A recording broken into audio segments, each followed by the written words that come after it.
Kai visuomet, kai pralaimi rungtynės, kurias galėjai laimėti ir pergalę atrodo čia pat, tai visuomet, aišku, nepatenkintas ir vienas, ir kitas, ir visa komanda, ir susikeikį klaidą padarius, visko būna, aišku, paskui praeina kiek laiko, primsta emocijos, pradeda visi analizuoti, kas gerai, kas blogai, ką mes galėjom pakeisti, ką varžovas netikėtai padarė, kur mes suklydom, ar ką reikėjo kitaip daryti. Ir aš manau, kad netgi čempionatui pasibaigus dar reikėjo savaitės kitos, kad taip susigulėtų viskas, ta analizė būtų rimta padaryta, tada jau galim būtų vertinti detaliau.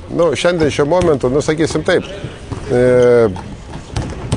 aš manau, kad komanda pasirodė, jeigu toks žodis tinka, normaliai.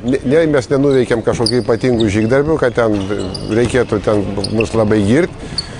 Nei mes kažkokį ten, sakykime, nusmukom kažkur labai žemai, kas netitiktų jau visiškai mūsų krepšinio lygio. Mes esame maždaug ten, ko esame verti. Taip, galėjo būti, sakysim, gal 5-6 vieta, nežinau, kaip baigsis ar 7-8, bet lygiai taip pat galėjo būti ir 9 ir žemiau. Taip, kad normaliai, sakyčiau, taip.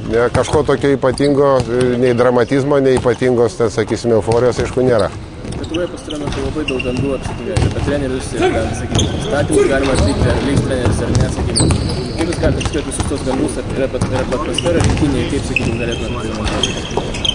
Kaip, aš jau ne pirmą kartą su to susiduriu ir kažkaip aš tos gandus, sakykime, aš mažiau gal dėmesio kreipiu. Sunku man įvertinti, kiek kiti reaguoja, bet mano supratimu, aišku, tai veikia, reiškia, ypač veikia tą žmogų, apie kurį kalbama.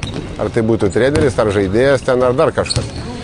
Taip, kad galiu patarti, nekreipkite dėmesio, nes tai yra neatsakingi rašiniai, tai yra nežinau iš kur iš kas išpeš, gal kas turi kokį tikslą, čia jau kitas dalykas, bet lengva pasakyti, nekreip dėmesio, kai apie tave patį parašo kokią nesąmonę, tai pradedi karščiuotis.